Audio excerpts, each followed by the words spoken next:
कर दोस्तों, आप सभी का स्वागत है हमारे YouTube चैनल यूथ थॉट्स के ऊपर। और आप देख रहे हैं हमारा कार्यक्रम कहानी बड़ौदा के उपचुनाव की।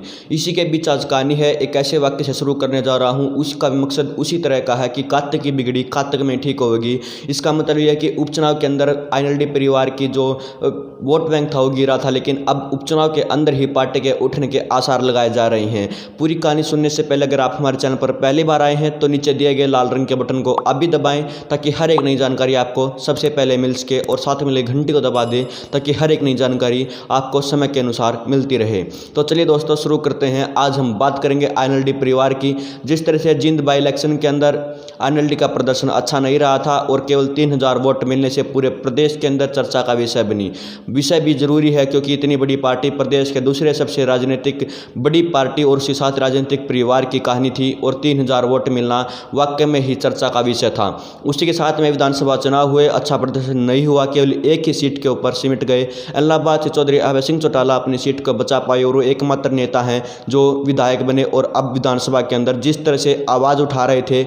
उसके बाद अगर मैं बात करूँ लॉकडाउन की, तो लॉकडाउन के अंदर दो चीज़ों की बहुत ही चर्चा चारों तरफ सुनने को मिली। एक तो अभय सिंह चौटाला की आवाज़ और दूसरी तरफ हरियाणा पुलिस का काम की वाहवाही हम सभी चारों तरफ से सुन रहे थे। उसी तरह से आज हम बात कर रहे हैं बड़ौदा उपचुनाव की कि किस तरह से पार्टी को उठने के अंदर सहयोग होगा और किस तरह से अभय सिंह चौटाला का जो कार्य कर रहे हैं उसे पार्टी को बल मिलेगा। जी दोस्तों, आपको पता होगा कि बड़ौदा पूर्ण रूप से ग्रामीण इलाका है। यहाँ पर 50 से 52% के बीच में जाट वोट बैंक है। आप आंकड़ों के ऊपर कोई भी बहस न करें, क्योंकि आंकड़ों के 1 या 2% ऊपर नीचे हो सकते हैं, क्योंकि हर एक वेबसाइट अलग डाटा हमें देती है।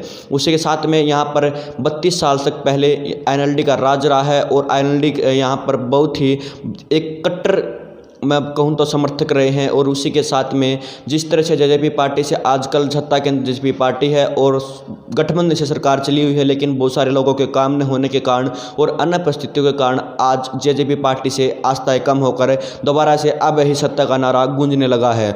उसी के साथ में दूसरी तरफ मैं कहूँ तो विपक्ष ही नहीं, पक्ष के लोग भी आज अभय सिंह चौटाला के समर्थन का गुणगान गा रहे हैं। अगर मैं बात करूँ सोनाली फोगाट की, सोनाली फोगाट ने BJP कैंडिडेट थी जिन्होंने कुलदीप बिश्नोई के सामने आदमपुर हलके से चुनाव लड़ा था। अब दोबारा से एक बहुत ही वीडियो वायरल हुई, जो एक सप्ताह पहले की बात मैं कर रहा हूं, जिसके अंदर सोनाली फोगाट ने अभय सिंह चौटाला के लिए मर्द और किसानों के मसीहा जैसे शब्द कहकर पुकारा था और वो वीडियो बहुत ही वायरल हुआ। उसी के साथ में पूरे प्रदेश के अंदर लॉकडाउन के अंदर पूरे मंडियों का दौरा कर किसानों के हित के लिए आवाज़ उठाई। और दूसरी आपको बता दूं कि 1 जून तक का समय सरकार को अभय सिंह चौटाला ने दिया है, जिसके अंदर उन्होंने किसानों के पेमेंट का वायदा किया कि अगर 1 तारीख तक अगर आप नहीं देते तो मैं वायदा करता हूं 2 तारीख को बड़ा प्रदर्शन प्रदेश के अंदर होगा किसानों के लिए। इस तरह से तो जिस तरह से ग्राफ उठ रहा है, आज से एक संचालित राजनीति प्रदेश के अंदर दोबारा से सक्रिय कर रहे हैं अभय सिंह चौटाला। उसी के साथ में दूसरी तरफ बता दूं कि बड़ौदा उपचुनाव के अंदर जाट वोट बैंक के साथ आपको बता दूं कि सबसे बड़े जाट नेता कहा जाते हैं चौधरी ओम प्रकाश चौटाला, और उनकी रणनीति हमेशा से ही एक बड़ी रही है और हमेशा राजनीति के हवा और भाव बदल देती है। जिस तरह से चुनाव होते हैं और चौधरी ओम प्रकाश चौटाला की रणनीति हमेशा से उसके विपरीत चली जाती है। जिस तरह से लोग सोचते हैं, जिस तरह से वो अपनी रणनीति बनाते हैं, हमेशा उसके अंदर सफल होते हैं। उसी के साथ में आज नफे सिंह राठी भी बहुत ही मेहनत कर रहे हैं प्रदेश की सरकार के लिए। जिस तरह से प्रदेश अध्यक्ष है नफे सिंह राठी और बहादुरगढ़ से पूर्व विधायक हैं। उसी के साथ में अब INLD परिवार से जिस तरह वो डॉक्टर अशोक तंवर से मिले और उनसे पार्टी के सहयोग के लिए बात की और पार्टी के अंदर आने की बात कही थी, लेकिन अशोक तंवर ने पार्टी के अंदर आने से मना कर दिया था। उसी के तौर पर जिस तरह से अब आपको दूसरी तरफ बताऊं कि अभय सिंह चौटाला ने बड़ौदा के दौरे शुरू कर दिए हैं।